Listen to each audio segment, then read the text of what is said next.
નમસ્કાર, આજના સમાચાર એન્કર પ્રાચી સાથે। અંકલેશ્વરના બોરબાટા બેટ ગામના વનરક્ષક ખાતે ભરૂચ જિલ્લા ભારતીય જનતા યુવા મોરચા દ્વારા અવિરત 12 વર્ષ વિશ્વાસ વિકાસ અને જનકલ્યાણના ભાગરૂપે વૃક્ષારોપણ કાર્યક્રમનું આયોજન કરવામાં આવ્યું હતું, જેમાં અંકલેશ્વર તાલુકા યુવા મોરચાના હોદ્દેદારો અને કાર્યકરો ઉપસ્થિત રહ્યા હતા। દેશના વડાપ્રધાન નરેન્દ્ર મોદી સરકારના અવિરત 12 વર્ષ વિશ્વાસ વિકાસ અને જનકલ્યાણના ભાગરૂપે ભરૂચ જિલ્લા ભારતીય જનતા યુવા મોરચા દ્વારા અંકલેશ્વર તાલુકાના બોરબાટા બેટ ગામના વનરક્ષક ખાતે વૃક્ષારોપણ કાર્યક્રમ યોજાયો હતો। આ વૃક્ષારોપણ કાર્યક્રમમાં ભરૂચ જિલ્લા યુવા મોરચાના પ્રભારી યશભાઈ ગોરાણી અને જિલ્લા યુવા પ્રમુખ શક્તિસિંહ પરમાર ઉપસ્થિત રહ્યા હતા અને વૃક્ષારોપણ કર્યું હતું।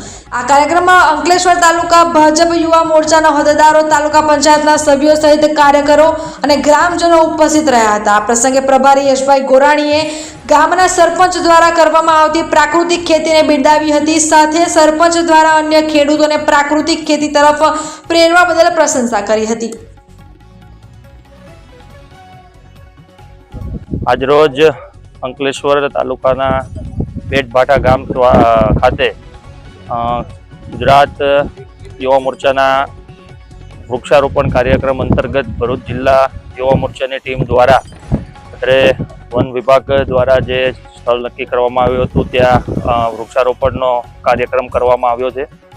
આજરોજ અહીંયા કાર્યક્રમમાં તાલુકા પંચાયતના તમામ સભ્યો અને એમની ટીમ અને તાલુકા યુવા ભાજપ તથા જિલ્લા યુવા ભાજપની તમામ ટીમ દ્વારા આખું સુંદર આયોજન એક વૃક્ષારોપણનું કરવામાં આવ્યું છે।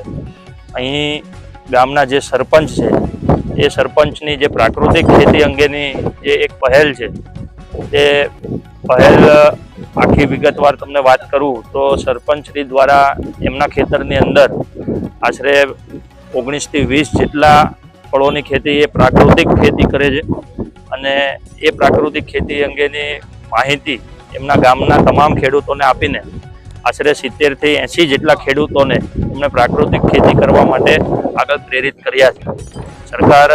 રાજ્ય સરકાર દ્વારા એમને ઘણા ખરા એવોર્ડથી એનાયત પણ કરવામાં આવ્યા છે અને આગળ ભવિષ્યમાં હજુ આજુબાજુના ગામડાઓ, તાલુકાના તથા ભરૂચ જિલ્લાના તમામ ગામડાઓમાં એ પ્રાકૃતિક ખેતી વિશે અન્ય ખેડૂતોને માહિતી આપીને માહિતગાર કરીને પ્રાકૃતિક ખેતી કરવા માટે આગળ પ્રેરિત કરશે એવી અમને શુભકામના પાઠવું।